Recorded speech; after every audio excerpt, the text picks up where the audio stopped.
அப்போ காவல்துறை சித்திரவதைக்கு எதிரான ஜாக்ட்ங்கிற அமைப்பு, joint action campaign against torture அப்படிங்கிற ஒரு காவல் சித்திரவதைக்கு எதிரான கூட்டு இயக்கம் அப்படிங்கிறதுல 2020 சாத்தான்குளம் நிகழ்ச்சிக்கு அப்புறம் தமிழ்நாட்டில் துவங்கப்பட்ட போது இன்றைக்கு ஆளக்கூடிய திமுக அரசும் அதில் ஒரு பங்கு வகித்தது.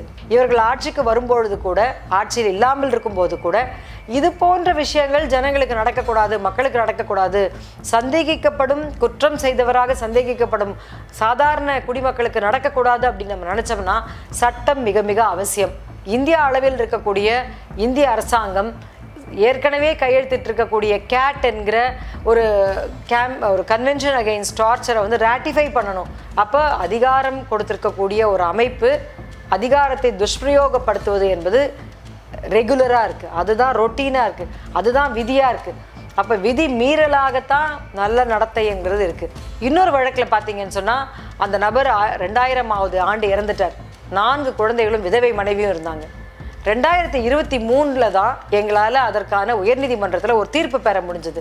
அந்த தீர்ப்பில் 10 லட்சம் ரூபாய் அவர்களுக்கான ஒரு இழப்பீடுன்னு கொடுத்துருந்தாங்க. ஏன்னா 2001ஆம் ஆண்டு அவருடைய விதவை மனைவி போட்ட அந்த வழக்கில் எனக்கும் என் குழந்தைகளுக்கும் 10 லட்சம் ரூபாய் கொடுங்கன்னு 20 ஆண்டுகளுக்கு முன்னாடி கேட்டிருந்த அதே தொகையை இந்த நீதிமன்றம் கொடுத்துருக்கு.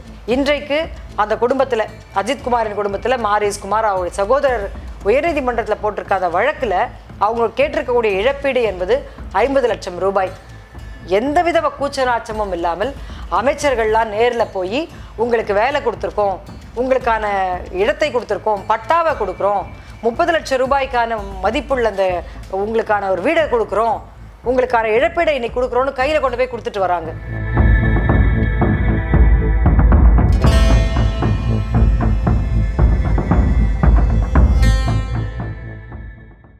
அப்போ காலங்காலமாக அது இருந்தாலும் கூட இன்றைக்கு 2025 இப்படி நடந்திருக்குங்கிறது வந்து மிகப்பெரிய ஒரு கேள்வி, பல கேள்விகளை நம்ம முன்னாடி வைக்குது. அப்போ காவல்துறை சித்திரவதைக்கு எதிரான ஜாக்ட்ங்கிற அமைப்பு, joint action campaign against torture அப்படிங்கிற ஒரு காவல் சித்திரவதைக்கு எதிரான கூட்டு இயக்கம் அப்படிங்கிறதுல 2020 சாத்தான்குளம் நிகழ்ச்சிக்கு அப்புறம் தமிழ்நாட்டில் துவங்கப்பட்ட போது இன்றைக்கு ஆளக்கூடிய திமுக அரசும் அதில் ஒரு பங்கு வகித்தது. காவல்துறை சித்திரவதை என்பது தவறு. அன்றைக்கு இருந்த அதிமுக அரசின் கீழ் நடந்த அந்த சாத்தான்குளம், அதற்கு பிறகு பேய்க்குளத்தில் நடந்த ஒரு காவல் நிலைய சித்திரவதை, இப்படி நடந்த விஷயங்களில் திமுகவும் ஒரு பங்கேற்பாளராக இருந்தது. அப்போ இவர்களுடைய காவல்துறை தலைவர்களே சொல்லக்கூடிய கமாண்ட்மெண்ட்ஸை, அதற்கான எஸ்ஓபின்னு சொல்லக்கூடிய ஸ்டாண்டர்ட் ஆப்ரேட்டிங் ப்ரொசீஜர்ஸை நடைமுறைப்படுத்தாமல் இருப்பது என்பது ஒரு சட்டமாக இல்லாமல் இருக்கிறதுனால தான் இருக்குது.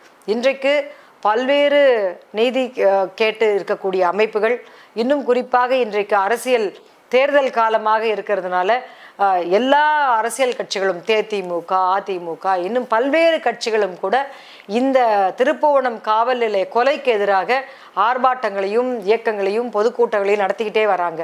இவர்கள் ஆட்சிக்கு வரும்பொழுது கூட, ஆட்சியில் இல்லாமல் இருக்கும்போது கூட இது போன்ற விஷயங்கள் ஜனங்களுக்கு நடக்கக்கூடாது, மக்களுக்கு நடக்கக்கூடாது, சந்தேகிக்கப்படும் குற்றம் செய்தவராக சந்தேகிக்கப்படும் சாதாரண குடிமக்களுக்கு நடக்கக்கூடாது அப்படின்னு நம்ம நினச்சோம்னா சட்டம் மிக மிக அவசியம்.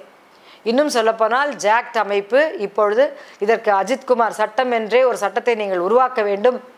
காவல்துறையில் இருந்தாலும் கூட சட்டத்திற்கு மேம்பட்டவர்கள் யாருமே இல்லை. சட்டத்தின் முன் அனைவரும் சமம், அல்லது சட்டத்திற்கு உட்படாதவர்கள் அப்படின்னு யாருமே கிடையாது. தலைமை அமைச்சர் முதல் ஒரு ஒரு மக்களினுடைய முதலமைச்சராக இருப்பவர்கள் வரை சட்டத்திற்கு உட்பட்டவர்கள் தான். அப்படி இருக்கும் பொழுது காவல்துறையில், குறிப்பாக காவல்துறையில் சட்டத்திற்கு உட்பட்டு தான் விசாரணைகள் நடக்கணும். அப்போ அந்த விசாரணைகளை காவல்துறையே சொல்லியிருக்கக்கூடிய அதை ஃபாலோ பண்ணணும் அப்படிங்கிற அடிப்படையில் ஒரு தனி சட்டம் உருவாக்கப்படணும். இன்னும் சொல்லப்போனால் இந்தியா அளவில் இருக்கக்கூடிய இந்திய அரசாங்கம் ஏற்கனவே கையெழுத்திட்டிருக்கக்கூடிய கேட் என்கிற ஒரு கன்வென்ஷன் அகெயின்ஸ்ட் டார்ச்சரை வந்து ராட்டிஃபை பண்ணணும், அதை ஒரு இந்திய சட்டமாக மாற்றணும் அப்படிங்கிற கோரிக்கைகள்லாம் மிக வலிமையாக முன் வந்திருக்கு. சாதாரணமாக சாலையில் போகும்பொழுது கூட ஒருத்தரை பிடிக்கிறாங்க அப்படின்னா அவங்களுடைய நடவடிக்கை எப்படி இருக்குங்கிறது, அவங்க லாங்குவேஜ் எப்படி இருக்குங்கிறது, அவங்களுடைய பிஹேவியர் டுவர்ட்ஸ் ஆர்டினரி பப்ளிக் எப்படி இருக்குங்கிறது நம்ம எல்லாருடைய மனக்கண் முன்னால் வரக்கூடிய விஷயமா இருக்குது. அப்போ அதிகாரம் கொடுத்துருக்கக்கூடிய ஒரு அமைப்பு அதிகாரத்தை துஷ்பிரயோகப்படுத்துவது என்பது ரெகுலராக இருக்குது, அதுதான் ரொட்டீனாக இருக்குது, அதுதான் விதியாக இருக்குது. அப்போ விதி மீறலாகத்தான் நல்ல நடத்தைங்கிறது இருக்குது. அப்போ எக்ஸெப்ஷன் தான் ப்ராப்பர் பிஹேவியர், ப்ராப்பர் என்கொயரிங்கிறது இருக்குது. அப்போ ஒரு ரூல் மாதிரியே மாறி போயிருக்க இந்த விஷயத்தை மாற்றுவதற்கான பல்வேறு நடவடிக்கைகள் எடுக்க வேண்டிய அவசியத்தில் இருக்கும். ரெண்டாவது, இது போன்ற சம்பவங்கள் நடக்கும்போது குரல் கொடுக்கறதுங்கிறதும் அதற்கான ஆர்ப்பாட்டங்களும் போராட்டங்களும் அதிக அளவில் நடத்துறதுங்கிறதும் கூட ஒரு அரசை கேள்வி கேட்க வைக்கிற ஒரு மிகப்பெரிய பலமான ஒரு எதிர் நடவடிக்கை. தமிழ்நாடு அரசாங்கம் ஒரு ஜிஓ ஒன்று போட்டிருக்காங்க. அதாவது காவல் நிலையத்தில், காவல் லாக்அப்ஸில் நடக்கக்கூடிய டெத், லாக்அப்பில் நடக்கக்கூடிய டார்ச்சர், இதற்கெல்லாம் எப்படி நடந்துக்கணும், அல்லது நடந்து முடிந்த பின்னால் அவங்களுக்கு என்ன நிவாரணம் அப்படின்னு சொல்லும் பொழுது 2 விஷயங்கள் இருக்குது. ஒன்று, தவறு செய்த காவலர்கள் மேல் நடவடிக்கை, அவர்கள் மேலே துறை சார்ந்த டிபார்ட்மெண்டல் ஆக்ஷன்னு சொல்லுவோம், சஸ்பெண்ட் பண்ணணும். அதற்கப்புறம் இது போன்ற பணிகளை செஞ்சாங்கன்னா அவங்க வீட்டுக்கு போகிற அளவுக்கு டெர்மினேஷன், அவங்களுடைய பணியே வந்துட்டு அவங்களுக்கு இல்லாமல் ஆவதற்கான நிலைமை இருக்கணுங்கிற அளவுக்கு ஏற்கனவே அதற்கான விதிமுறைகள் இருக்குது. ரெண்டாவது விஷயம், அப்படி பாதிப்புக்குள்ளான அந்த மக்களுக்கு நிவாரணம்ங்கிறது பண ரீதியான நிவாரணமும் ஒரு அம்சம். அப்போ ஒரு லாக்அப் டெத் நடந்துச்சுன்னா 5 லட்சம் ரூபாய் வந்து கொடுக்கலாம் அப்படின்னு தமிழ்நாட்டில் ஒரு ஜிஓ இருக்குது. மிகவும் வெட்கக்கேடான இந்த ஒரு 5 லட்சம் ரூபாயை ஒரு அரசு அதிகாரியாக, காவல்துறையில் அதிகாரம் கொடுத்திருக்க ஒரு நபர், இத்தனை சட்டமும் விதிமுறைகளும் அவங்களுடைய சர்வீஸ் ரூல்ஸும் இருக்கும்போது அவருடைய அதிகார துஷ்பிரயோகத்தில் கொலையை செய்து அல்லது அவருடைய மரணத்தை விளைவித்தாலும் கூட 5 லட்சம் ரூபாயை நாங்கள் வந்து காம்பன்சேஷனாக கொடுப்போம் அப்படின்னு சொல்கிறதுங்கிறது அவ்வளோ ஒரு மோசமான ஒரு விஷயம். மிக சமீபத்தில் நீங்கள் பேப்பரில் பார்த்துருக்கலாம், 2000ஆவது ஆண்டுக்கு முன்னாடி நடந்த 1997 நடந்த ஒருத்தருடைய வின்சென்ட் என்பவருடைய காவல் நிலையத்தில் நடந்த மரணத்துக்கு பிறகு அந்த வழக்கு நடந்து முடிஞ்சு அந்த காவலர்கள் அதிலிருந்து 5 பேருக்கு ஆயுள் தண்டனை கொடுத்துருக்கு தூத்துக்குடி மாவட்டத்தில் இருக்க ஒரு நீதிமன்றம். அப்போ ஒரு 22 வருஷத்துக்கு பிறகு இந்த காவல் நிலையத்தில் அந்த கொலையை, வின்சென்ட்டுடைய கொலையை செய்த அவர்களுக்கு நடந்திருக்குன்னு சொன்னால் இந்த சிஸ்டம் மேலே, இங்கே இருக்கக்கூடிய நீதி அமைப்பின் மேலே, காவல் நிலையத்தில் இருக்கக்கூடிய புலன் விசாரணை நிர்வாகத்தின் மேலே, இந்த ஹோம் டிபார்ட்மெண்ட் இருக்கக்கூடிய நம்முடைய தமிழ்நாடு அரசினுடைய இந்த சட்டத்தை நடைமுறைப்படுத்தக்கூடிய இவர்களுடைய கொள்கை மேலே மக்களுக்கு எப்படி நம்பிக்கை வரும்? இன்னொரு வழக்கில் பார்த்தீங்கன்னு சொன்னால் அந்த நபர் 2000ஆவது ஆண்டு இறந்துட்டார். 4 குழந்தைகளும் விதவை மனைவியும் இருந்தாங்க. 2023 தான் எங்களால் அதற்கான உயர்நீதிமன்றத்தில் ஒரு தீர்ப்பு பெற முடிஞ்சது. அந்த தீர்ப்பில் 10 லட்சம் ரூபாய் அவர்களுக்கான ஒரு இழப்பீடுன்னு கொடுத்துருந்தாங்க. ஏன்னா 2001ஆம் ஆண்டு அவருடைய விதவை மனைவி போட்ட அந்த வழக்கில் எனக்கும் என் குழந்தைகளுக்கும் 10 லட்சம் ரூபாய் கொடுங்கன்னு 20 ஆண்டுகளுக்கு முன்னாடி கேட்டிருந்த அதே தொகையை இந்த நீதிமன்றம் கொடுத்துருக்கு. அது மட்டும் இல்லாமல் அதற்கான தாமதம் செய்தால் 3 மாதத்தில் கொடுக்கணும், நீங்கள் டிலேடாக கொடுத்தீங்கன்னா அதுக்கான ஒரு இன்ட்ரெஸ்ட்டை கொடுக்கணும்னு சொல்லி போட்ட அந்த வழக்கில் இந்த தமிழக அரசாங்கம் அதற்கு எதிராக ஒரு அப்பீல் போயிருக்காங்க. என்னென்னா 10 லட்சம் ரூபாய் ரொம்ப அதிகம், இந்த வழக்கில் இப்படி வந்து தீர்ப்பு கொடுத்துருக்கிறது தவறு அப்படின்னு.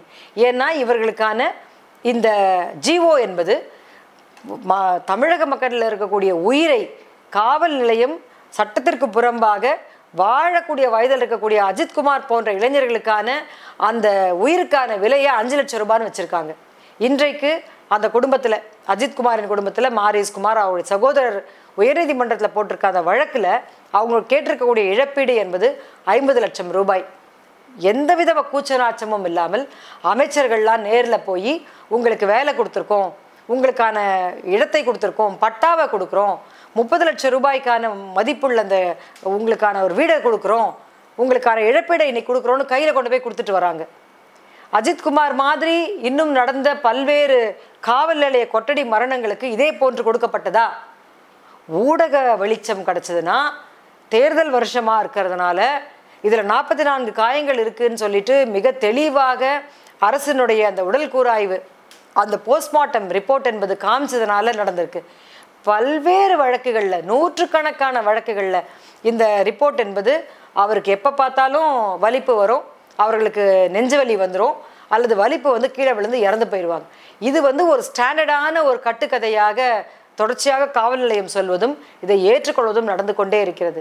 விக்னேஷ் போன்ற வழக்கோ, பெனிக்ஸ் ஜெயராஜ் போன்ற வழக்கோ, அஜித்குமார் போன்ற வழக்கோ, அல்லது தங்கமணி போன்றவர்களுடைய கிளைச்சலில் நடந்த அந்த வழக்கோ ஏதாவது ஊடக வெளிச்சத்திற்கு வரும் பட்சத்தில் மட்டும்தான் இப்படி இருக்குது. பெரும்பாலான நேரத்தில் இந்த ஃபேமிலிஸை மிரட்டுறது, அவர்களை வந்து கையில் வச்சிருக்கிறது, அவர்களை வேற எங்கேயான கொண்டு போய் தங்க வைக்கிறது, மஃப்டியில் இருக்க போலீஸ் வீட்டில் போய் பேசுறது, இது போன்ற சட்டத்துக்கு புறம்பான பணிகள் நடந்துகிட்டே இருக்கு.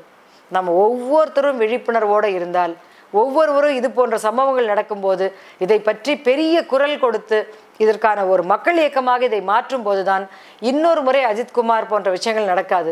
ஆனாலும் சட்டம் அதற்காக தனியாக இயற்றப்படணும். காவல் சித்திரவதைக்கு எதிராக தமிழ்நாடு சட்டம் இயற்றினால் மட்டும்தான் இந்த அரசுக்கு ஒரு கொள்கை முடிவு இருக்கிறது என்றதை நம்ம நம்பலாம். என்னென்னா பொலிட்டிக்கல் வில் அப்படின்னு சொல்கிற ஒரு அரசியல் ரீதியான தீர்மானம் என்பது தான் சட்டங்களை உருவாக்குவதற்கு வழிவகுக்கும்.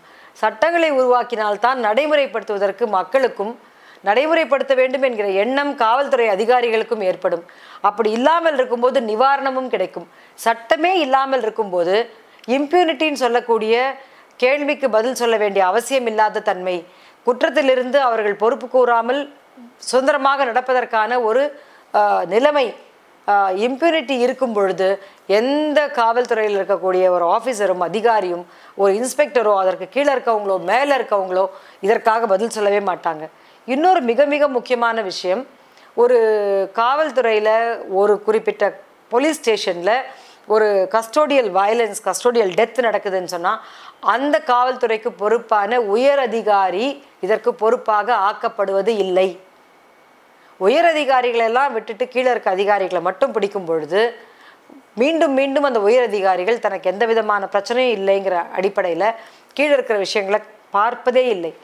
பல்பீர் சிங் போன்ற ஐபிஎஸ் அதிகாரிகளை வீட்டுக்கு அனுப்பாமல் இருக்கக்கூடிய, இன்றைக்கும் பணியில் வைத்திருக்கக்கூடிய விஷயம் நடக்குதுன்னு சொன்னால் சித்திரவதை என்பது ஏற்றுக்கொள்ளப்பட்ட ஒரு வடிவமாக இருக்கிறது.